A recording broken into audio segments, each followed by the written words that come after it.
اللہ کا نام لے کر جو بڑا مہربان نہایت رحم والا ہے۔ یاسین، قسم ہے قرآن کی جو حکمت سے بھرا ہوا ہے۔ اے محمد صلی اللہ علیہ وآلہ وسلم، بے شک تم پیغمبروں میں سے ہو، سیدھے رستے پر ہو۔ یہ قرآن غالب و مہربان کا نازل کیا ہوا ہے تاکہ تم ان لوگوں کو جن کے باپ دادا کو خبردار نہیں کیا گیا تھا خبردار کر دو کہ وہ غفلت میں پڑے ہوئے ہیں۔ ان میں سے اکثر پر اللہ کی بات پوری ہو چکی ہے، سو وہ ایمان نہیں لائیں گے۔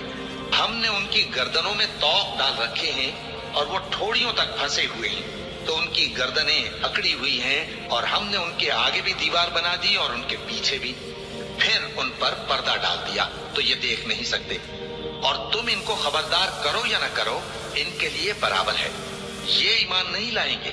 تم تو صرف اس شخص کو خبردار کر سکتے ہو جو اس نصیحت یعنی قرآن کی پیروی کرے اور رحمان سے غائبانہ ڈرے، سو اس کو مغفرت اور بڑے ثواب کی بشارت سنا دو۔ بے شک ہم مردوں کو زندہ کریں گے، اور جو کچھ وہ آگے بھیج چکے اور جو ان کے نشان پیچھے رہ گئے ہم ان کو قلم بند کر لیتے ہیں، اور ہر چیز کو ہم نے کتاب روشن یعنی لوح محفوظ میں لکھ رکھا ہے۔ اور ان سے گاؤں والوں کا قصہ بیان کرو جب ان کے پاس پیغمبر آئے، یعنی جب ہم نے ان کی طرف 2 پیغمبر بھیجے تو انہوں نے ان کو جھٹلایا، پھر ہم نے تیسرے سے تقویت دی تو انہوں نے کہا کہ ہم تمہاری طرف پیغمبر ہو کر آئے ہیں۔ وہ بولے کہ تم اور کچھ نہیں مگر ہماری طرح کے آدمی ہو، اور رحمان نے کوئی چیز بھی نازل نہیں کی، تم محض جھوٹ بولتے ہو۔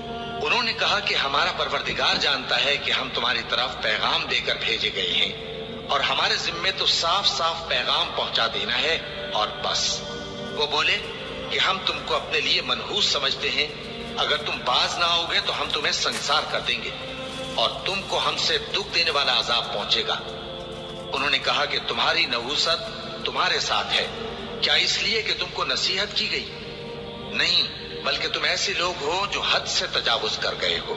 اور شہر کے پرلے کنارے سے ایک آدمی دوڑتا ہوا آیا، کہنے لگا کہ اے میری قوم، پیغمبروں کے پیچھے چلو، ایسوں کے جو تم سے صلہ نہیں مانگتے اور وہ سیدھے رستے پر ہیں۔ اور میں کیوں اس ذات کی پرستش نہ کروں جس نے مجھے پیدا کیا اور اسی کی طرف تم کو لوٹ کر جانا ہے؟ کیا میں اس کو چھوڑ کر اوروں کو معبود بناؤں کہ اگر رحمان مجھے نقصان پہنچانا چاہے تو ان کی سفارش مجھے کچھ بھی فائدہ نہ دے سکے اور نہ وہ مجھے چھڑا ہی سکیں؟ تب تو میں کھلی گمراہی میں پڑ گیا۔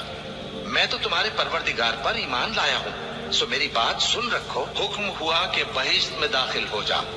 بولا کاش میری قوم کو پتہ چل جائے کہ میرے رب نے مجھے بخش دیا اور مجھے عزت والوں میں شامل